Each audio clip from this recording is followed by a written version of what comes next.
Astinian!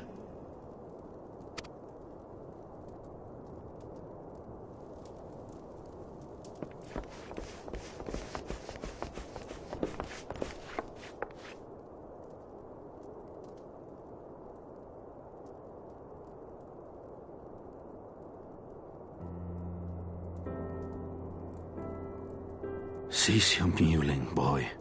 It grates my ears.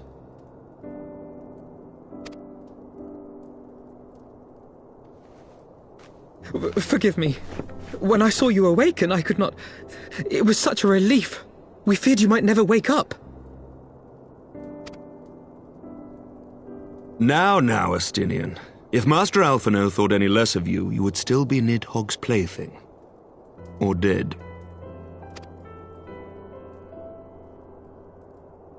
Aye, 'twas but a jest. I thank you, Alphinaud. And you too, Warrior of Light. Quite how you managed to persuade Hraesvelgr to aid in his brood brother's downfall I cannot imagine. But full glad am I that you did. Yet again, you have achieved the impossible.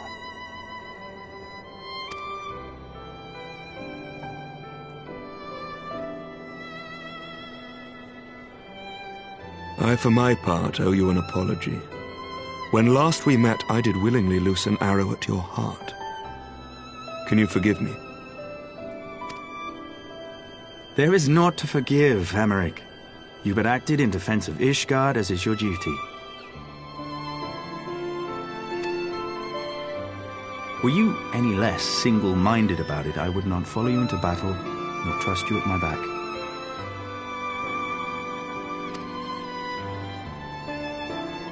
Besides, I had come to the selfsame conclusion, that I would have to perish for Nidhogg to be stopped. So let us dispense with the hand-wringing. I have heard enough mewling for one day. Oh!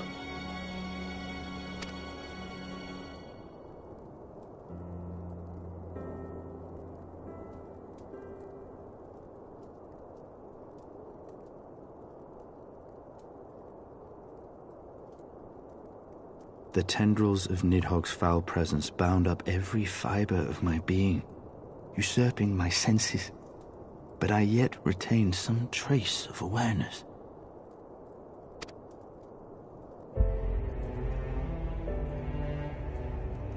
The worm's mind was as a vast and tumultuous sea.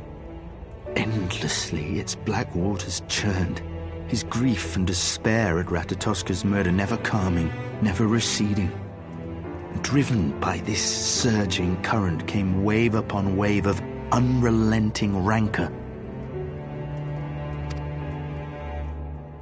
It was the very image of my own heart. There I saw the dark reflection of the hatred I felt after Nidhogg slew my family, when no path remained save vengeance against dragonkind.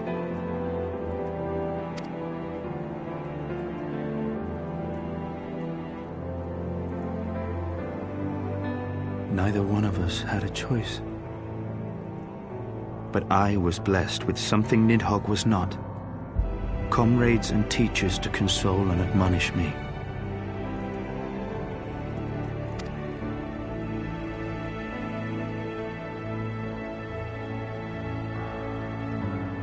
Had I not had them to gainsay my obsession, it would surely have consumed me as Nidhogg's did him, and we would have been in all respects alike.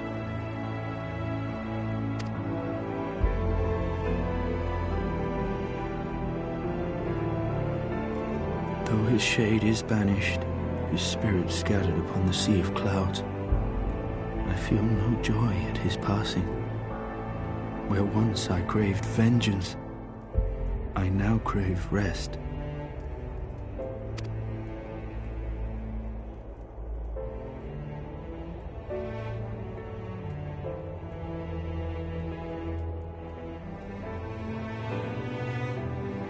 Lord Commander, my hunt is at an end.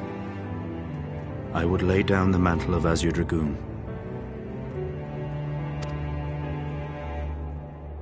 My friend.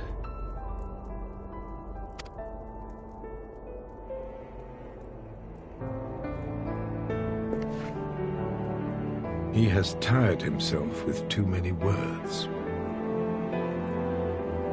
I doubt not that he will make a full recovery, but he must be allowed some few days of quiet.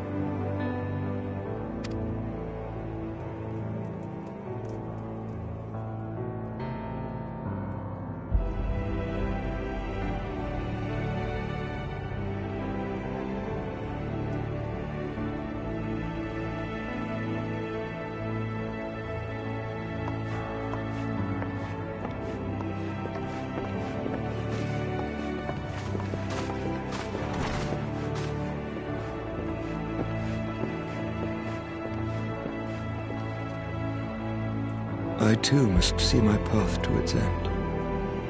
Sleep well, my friend.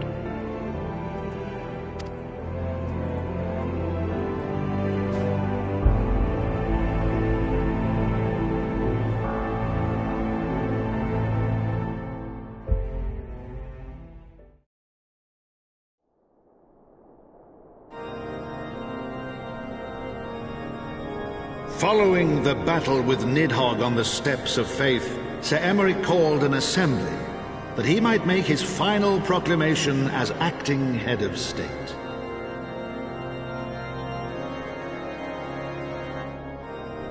'Twas there, with one decree, that the 1,000-year rule of the archbishops was ended, paving the way for a new republic.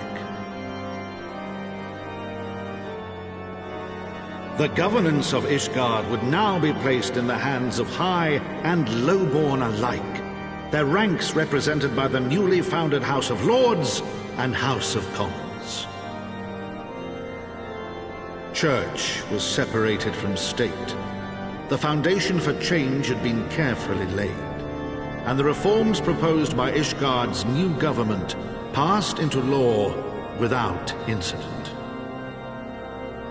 His duty done, Emeric de Burrell gladly stepped down from the Archbishop's dais, only to be raised unto the highest seat in the House of Lords.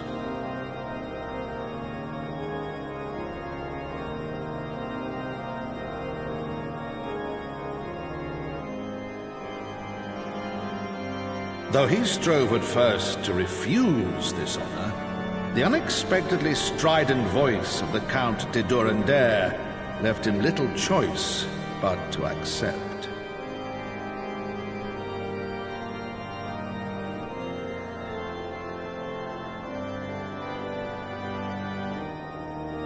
And so it was that the winds of gentle revolution came to stir.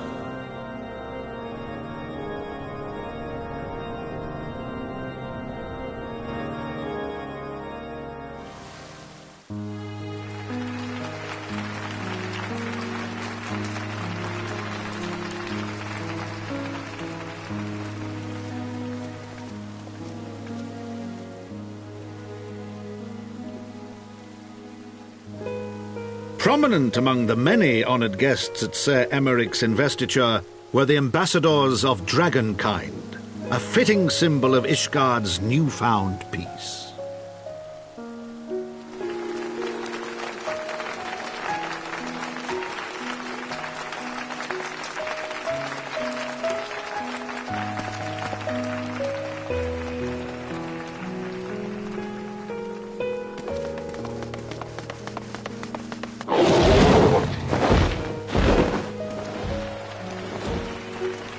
The people looked on in awe as he soared through the heavens on Dragonback. And by their cheers did they hail him an azure dragoon for a new age.